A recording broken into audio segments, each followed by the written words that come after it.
આજે આપણે સાર્વત્રિક ગણ વિશે ભણીશું. સાર્વત્રિક ગણ શબ્દ તમે 10મા ધોરણ પહેલા સાંભળેલો જ છે, 9મા કે ગમે ત્યાં, બરાબર. જ્યાં તમે ગણ ભણી ગયા છો ત્યાં સાર્વત્રિક ગણ તો આવે જ. સાર્વત્રિક ગણ એટલે શું? જો તમે જ્યારે ગણનો અભ્યાસ કરો ને, ગણ પરિચયનો, ત્યારે કોઈ ગણને સાપેક્ષમાં લઈને ભણવાનું હોય. દાખલા તરીકે હું એમ કહું કે તમારી સ્કૂલના ધોરણ 10ના વિદ્યાર્થીઓનો ગણ, તો તમે જે ગણ બનાવશો એમાં 10મા ધોરણના વિદ્યાર્થી લખશો, બરાબર. પણ તમારી સ્કૂલના જે વિદ્યાર્થીઓ છે એ સાર્વત્રિક ગણ કહેવાય, બરાબર. જો હું તમને પહેલા ક્લિયર સમજાવું, ગણ પરિચયનો અભ્યાસ કોઈ એક મૂળભૂત ગણને ધ્યાનમાં રાખીને કરવામાં આવે છે, એને સંદર્ભ ગણ કહેવાય. અમે અત્યારે જેમ તમને ઉદાહરણ આપ્યું કે ધોરણ 10ના વિદ્યાર્થીઓનો ગણ, પણ કઈ સ્કૂલના? તમારી સ્કૂલના. તો એને કહેવાય, તમારી જે સ્કૂલ છે એ સંદર્ભ ગણ કહેવાય અને ધોરણ 10 છે એ આપણો ગણ કહેવાય, બરાબર. તો ધ્યાન રાખજો, સાર્વત્રિક ગણ એટલે એ જરૂરી છે. સાર્વત્રિક ગણ આપેલો જ હોય અને ન આપેલો હોય તો તમે ઘણું બધું લઈ શકો, પણ સાર્વત્રિક ગણ જ્યારે આપે ત્યારે તમે એની અંદરના જ ઘટકો લઈ શકો. સાર્વત્રિક ગણ જ્યારે તમને આપે ત્યારે તમે એની બહારની સાઈડ ન નીકળી શકો, બરાબર.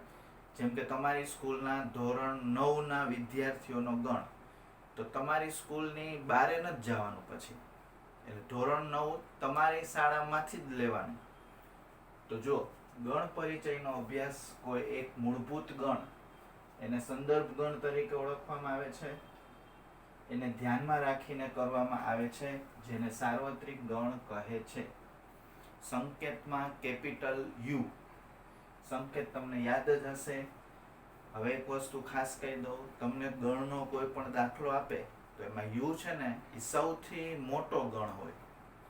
પછી ABCDE જેટલા નવા ગણ બનાવવાના હોય ને એ યુને ધ્યાનમાં રાખીને જ બનાવવાના. જો દાખલા તરીકે તમને મેં ગણ આપ્યો છે અત્યારે x, જ્યાં x એ યુગ્મ પ્રાકૃતિક સંખ્યાઓ. જો આમાં બે શબ્દ છે, યુગ્મ અને પ્રાકૃતિક. તો યુગ્મ પ્રાકૃતિક એટલે 2, 4, 6, 8, 10 ઈ એ થશે, બરાબર. હવે તમે એમાં જે પ્રાકૃતિક સંખ્યાઓ છે તમારે યુગ્મ સંખ્યા લેવાની છે, પણ કેવી? પ્રાકૃતિક. પ્રાકૃતિક સંખ્યાનો ગણ એટલે 1, 2, 3, 4, 5.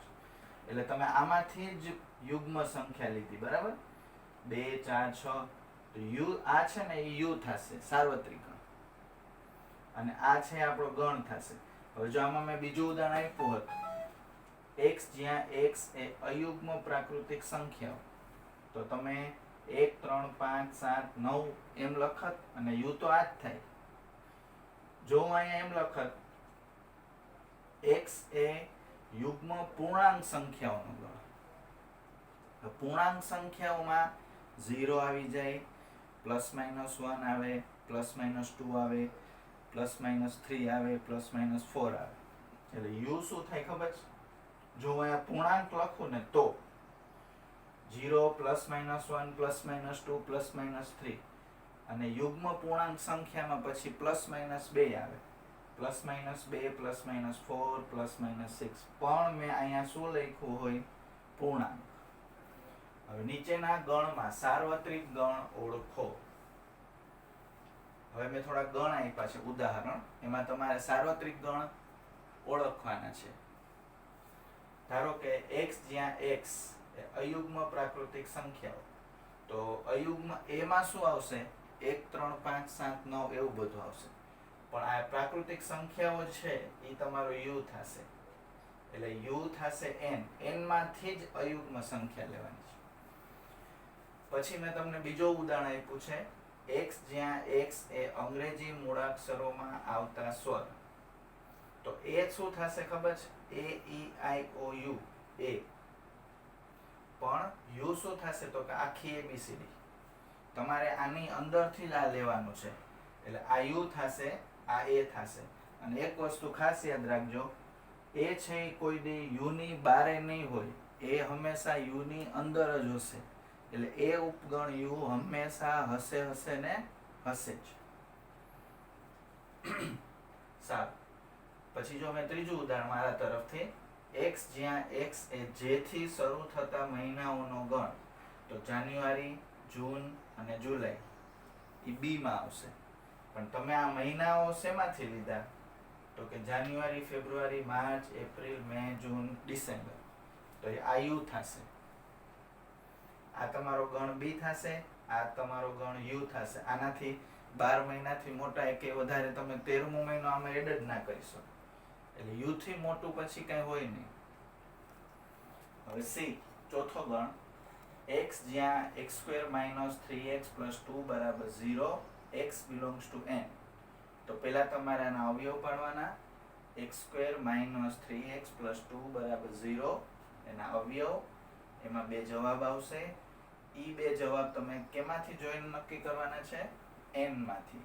તો c નો જવાબ 1 2 આવશે અને તમે આ સભ્ય શેમાંથી પસંદ કર્યા? તો કે n માંથી. એટલે u શું થશે? n થશે. રકમમાં જ આપેલું હોય. અંદર ગણમાં જે શરત આપી હોય ને, જો આ પ્રાકૃતિક સંખ્યા, તો એ શું થઈ ગયું? u. અંગ્રેજી મૂળાક્ષરો, તો એ શું થઈ ગયું? u. મહિનાઓનો ગણ, તો કે ટોટલ કેટલા મહિના? 12, એ થઈ ગયું u. પછી એમાંથી જે ની શરત આપી, તો j. આમાં મેં તમને સમીકરણ આપ્યું છે, પણ આ n છે u સમજવાનું. જો આ સૌરુત અંતરાલ છે એટલે d લખવાનો આવી રીતે 2 5, પણ સૌરુત અંતરાલ છે ઈ તમે એનો સૌથી મોટો ગણ કયો? તો કે r. આપણે યાદ છે ને, અંતરાલ બધા શેના ઉપર દોરતા હતા? રેખા ઉપર. તો r છે એ સાર્વત્રિક ગણ થશે. હવે જો આવું તમે 9માં ભણેલા છો, ઘણી વખત u તમને સ્ટાર્ટિંગમાં જ આપી દે. આ u આપેલો છે જો 1 થી 10. હવે તમારે 1 થી 10 જ યાદ રાખવાના. 1 થી 10 માં જ બધું જવાબ આપવાના. જેટલા ગણ પૂછું ને, 50 ગણ કે 100, ગમે એટલા ગણ પૂછું ને, એ બધા ગણ તમારે આમાંથી જ લેવાના. એટલે હવે તમને સમજાશે સાર્વત્રિક ગણ એટલે શું. ઘણી વખત આવી રીતે જ્યારે રકમ આપે તો સાવ ઈઝી પડી જાય કે આમાંથી જ આપણે બધું બનાવવાનું છે. ધારો કે જો 1 થી 10 આપેલા છે, તો ABCD ને યાદી સ્વરૂપે લખો.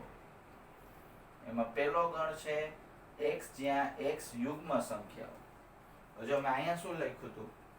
યુગ્મ પ્રાકૃતિક. આમાં વર્ણન અલગ છે. આમાં મેં ખાલી એટલું જ લખ્યું, યુગ્મ સંખ્યાઓ. તો યુગ્મ સંખ્યાઓ કઈ કઈ લેશો? 2 4 6 8 10 12.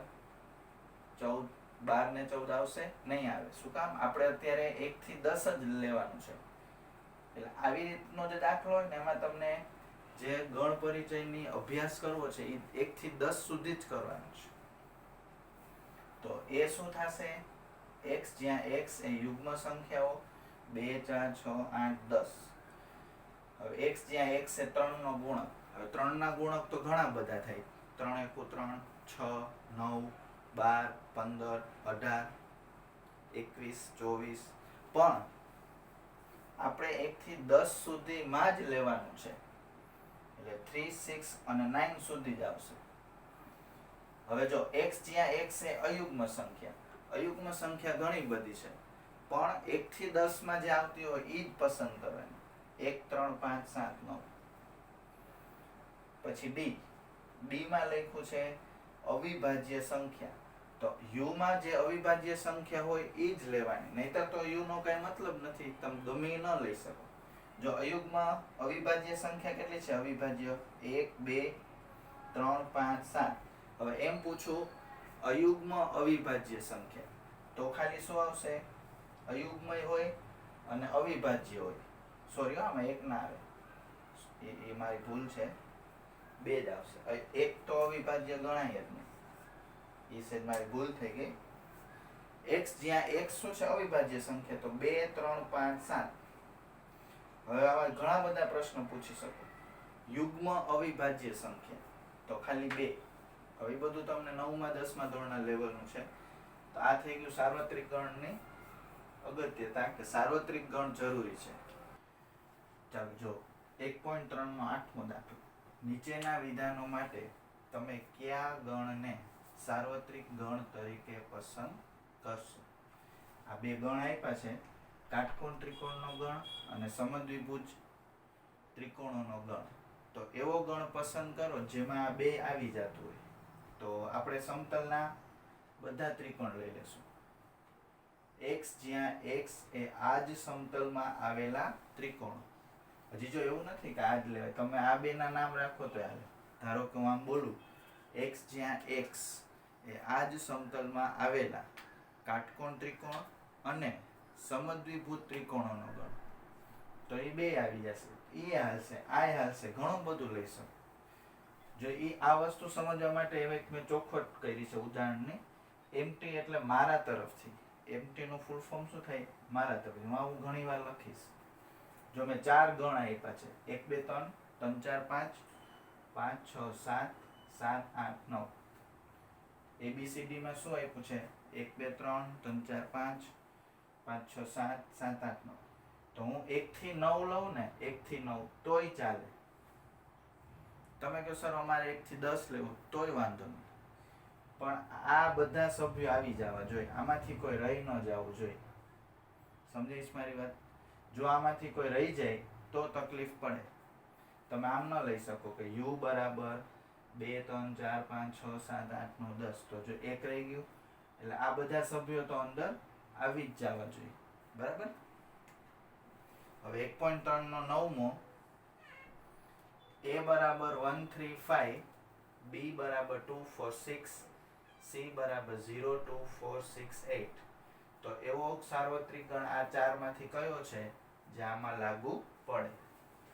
જો આપણે એક એક જોતા જઈએ. તમે 0 થી 6 લેશો તો આ 5 રહી 6 8 રહી જશે ને બધું રહી જશે. 0 થી 6 માં 8 નહીં આવે. બરાબર? ખાલી ગણ તો લઈ જ ન શકો. સાર્વત્રિક ગણ કોઈ દી સાર્વત્રિક ગણ ખાલી ગણ લ્યો ને તો પછી કઈ અભ્યાસ કરવાની જરૂર જ ના પડે. 0 થી 10 જો પેલા આ જો 1 થી 8 લેશો ને તો 0 રહી જશે.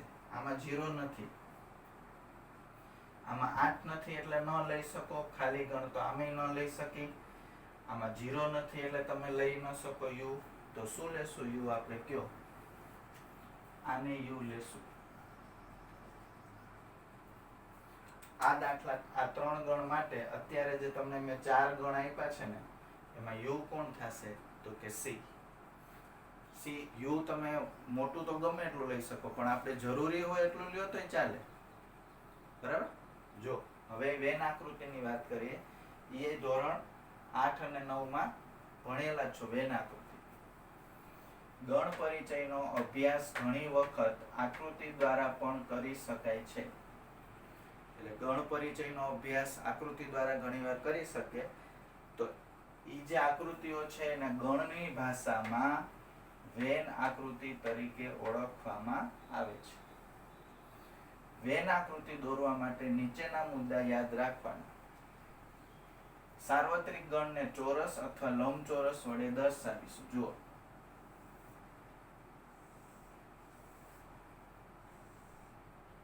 અને એના ઉપર u લખશું. પછી તમને જેટલા ગણ આપ્યા હોય u ને ધ્યાનમાં રાખીને, ધારો કે 1 આપ્યો છે, 2 આપ્યું છે, મેં અત્યારે abc લખ્યા છે. હવે એ અત્યારે હું ન દોરી શકું કેમ કે મને ખબર નથી abc માં કયા ઘટક છે, કોમન કઈ છે. એ પછી આપણે આગળ શીખવાનું છે. હજી ટોપિક ચાલુ જ થાય છે. abc બાકીના જે ગણ હોય ને નાના નાના u ના, એ અંદર તમે વર્તુળથી દોરી શકો અથવા કોઈ પણ બંધ આકૃતિ એટલે વર્તુળથી દોરી શકો, ત્રિકોણે દોરી શકો, અથવા આમ તમારી મન થાય તો આવી રીતે રાખી શકો. પણ બંધ, આમ ખુલ્લું નહીં રાખવાનું. આવી રીતે નહીં લખવાનું. આમ બંધ કરી દેવાનું. બરાબર? તો જો ફરીથી એક વાત કહી દઉં, બધા ધ્યાન રાખજો. ગણ પરિચયનો અભ્યાસ ઘણી વખત આકૃતિ દ્વારા પણ કરી શકાય છે. આ આકૃતિને ગણની ભાષામાં વેન આકૃતિ તરીકે ઓળખવામાં આવે છે. u ને હંમેશા ચોરસ અથવા લંબચોરસથી દર્શાવશું. u ના જેટલા ઉપગણો આપ્યા હોય ગણ, એટલે u ના ઉપગણ એટલે આપણા ગણ abc, એને વર્તુળ અથવા કોઈ પણ બંધ આકૃતિ વડે દર્શાવશું. સામાન્ય રીતે વર્તુળનો ઉપયોગ કરવામાં આવે છે. ચાલો થોડીક સરળ વેન આકૃતિઓ જોઈ લઈ. એટલે તમને ખ્યાલ આવે કે કઈ રીતે હોય બધું. જો ખાલી ગણની વેન આકૃતિ દોરવી હોય ને તો ખાલી ચોરસ દોરીને યુ નામ રાખવાનું. એમાં અંદર કાંઈ વર્તુળ કે ત્રિકોણ કે કાંઈ નહીં કરવાનું. નીચે લખવાનું એ બરાબર ખાલી ગણ. એટલે યુ માંથી આપણે કાંઈ લીધું નથી. બીજી વેન આકૃતિ છે યુ સાર્વત્રિક ગણ છે, એ ઉપગણ યુ છે અને એ ખાલી ગણ નથી. એટલે મારે કેવું પડે ને, જો ખાલી ગણ હોય તો આવી આકૃતિ, હવે ખાલી ગણ ન હોય તો તમારે ચોરસ અથવા લંબચોરસ દોરી યુ નામ રાખવાનું અને એમાં અંદર સરસ સર્કલ કે ત્રિકોણ કરો કાં પછી કોઈ બંધ આકૃતિ, એ તમારી મરજી. જનરલી બધા શું કરશે, સર્કલ. એ સર્કલ કરીને એમાં એ લખવાનું, અહીંયા એ સર્કલનું નામ રાખવાનું એ. બરાબર? તો જો ખાલી ગણમાં અંદર એકે સર્કલ કે કાંઈ નહીં આવે. સાર્વત્રિક એ ઉપગણ યુ હોય અને એ ખાલી ગણ ન હોય તો અંદર એક સર્કલ કરવું પડશે. પછી આપણે ઉપગણ વિશે બી ભણ્યા છીએ. યુ સાર્વત્રિક ગણ છે અને એ ઉપગણ બી છે. એની જો મારે વેન આકૃતિ દોરવી હોય તો પહેલા યુ દોરવાનું. હવે એ ઉપગણ બી છે તો નાનું કોણ થાય, એ. એટલે અંદરનું સર્કલ છે ને એનું નામ એ રાખશું અને એની બારોબાર એક સર્કલ દોરવાનું, અંદર એ આવી જવું જોઈએ. તો એનો મતલબ થાય એ છે એ બી ની અંદર આવેલું છે. એટલે આ વેન આકૃતિ થશે એ ઉપગણ બી. પછી આપણે સમાન ગણ વિશે ભણ્યા હતા. તો યુ સાર્વત્રિક ગણ છે, એ અને બી બે સમાન ગણ છે. તો સરસ મજાનું ચોરસ અથવા લંબચોરસ દોરી યુ નામ રાખવાનું. એક જ સર્કલ દોરી એનું નામ રાખવાનું બેયનું બે, એ નામ અને બી. એક જ સર્કલના બે નામ રાખી દેવાનું. ખાલી ગણમાં એકે સર્કલ નહીં આવે. એ ઉપગણ યુ હોય તો એક સર્કલ અંદર દોરીને એ નામ રાખવાનું. એ ઉપગણ બી ની વેન આકૃતિ MCQ માં પૂછું કે નીચેનામાંથી કઈ વેન આકૃતિ એ ઉપગણ બી ની છે, તો આમાં રાઈટ પાડવાનું. સમાન ગણની વેન આકૃતિ દોરવી હોય તો એક જ સર્કલમાં એ અને બી એમ નામ રાખવાનું. જો હું નીચે લખું પણ છું એટલે તમને ધ્યાન દો. હવે નીચે આપેલા ગણની માહિતીને વેન આકૃતિ સ્વરૂપે દર્શાવો. એમાં જો યુ છે ને, યુ કોઈ દી પહેલા નહીં લખવાનું, છેલ્લે લખવાનું. જે બાકી રહે ને એના ઉપર ધ્યાન રાખવાનું. જો પહેલા યુ દોરવાનો, યુ પહેલા.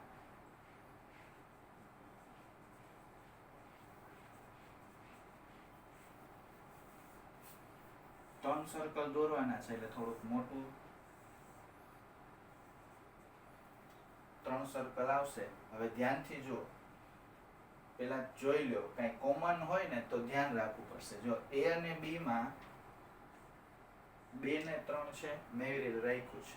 તો તમારે એ અને બી ના સર્કલ દોરો ને આમ એકબીજાને છેદે એમ દોરવાના. આ એ, આ બી. પેલા બે માં સરખું હોય ને ઈ લખી લો અહીં વચ્ચે. 2 ને 3 છે ને, જો આમાં લખીશ ને, અને યાદ રાખજો હવે વેન આકૃતિમાં જ્યારે ઘટકો લખો ને તો ટપકું કરવું પડશે. આ 2, આ 3. જો 2 ને 3 એ માં આવી ગયા, 2 અને 3 બી માં આવી ગયું. હવે એમાં કોણ બાકી છે તો કે 1. ઈ આ સાઈડ લખવાનું, ટપકું કરવાનું ભૂલાય નહીં. વેન આકૃતિમાં જ્યારે સભ્ય લખો ને તો ટપકું દર્શાવવાનું. હવે બી માં કોણ બાકી છે તો કે 4. હવે સી માં જો આમાં કોઈ હારે કોમન માં કઈ આવે છે, છેદે એવું લાગે તમને, કઈ સરખું છે આમાં નથી, આમાં નથી, તો સી અલગ એક સર્કલ કરવાનું. એમાં અંદર 5 ને 6 લખવાનું. સમજાણું? હવે જો હવે યુ માં કઈ બાકી હોય ને ઈ બહારની સાઈડ લખી નાખવાનું. એટલે આ માહિતીની વેન આકૃતિ આપણે દોરી કહેવાય. 7 ને 8 છે ઈ બાકી છે. હવે જોજો, હું તમને એક વાત કહેવા માંગુ છું, ફરીથી એક રિપીટ કરી દઉં. બધું જોઈ લો, એકદમ ગોઠવાઈ ગયું છે. યુ માં જો ચોરસમાં 1 થી 8 આવી ગયા. ગણ એમાં જો આમાં 1 2 3 આવી ગયું. બી માં જુઓ તમે 2 3 4 આવી ગયું. સી માં 5 6 આવી ગયું. અને આખો યુ જોશો તો 1 2 3 4 5 6 7 8 આવી ગયું. એક એક ઘટક રિપીટ થાય છે, નથી થતો. ચાલો અત્યાર સુધી આપણે જે બેઝિક માહિતી ભણ્યા બરાબર, એ બધી ધોરણ 9 સુધી તમે ભણેલા છો. દાખલા તરીકે ગણની વ્યાખ્યા, પછી આપણે ભણ્યા સમાન ગણ, ખાલી ગણ, એકાકી ગણ, ઉપગણ, અધિગણ, સામ્ય ગણ, આ બધું આપણે ભણ્યા. ઉપગણની વ્યાખ્યા પણ લીધી. આજે વેનાકૃતિ વિશે થોડુંક જાણી લીધું. ઘણા બધા ગણની બે રીત છે, યાદીની રીત અને ગુણધર્મની રીત, એ પણ તમે જોઈ લીધું. હવે જે આવતીકાલથી ભણવાનું છે એ હજી થોડુંક જાણીતું છે, યોગ ગણ, છેદ ગણ, બરાબર.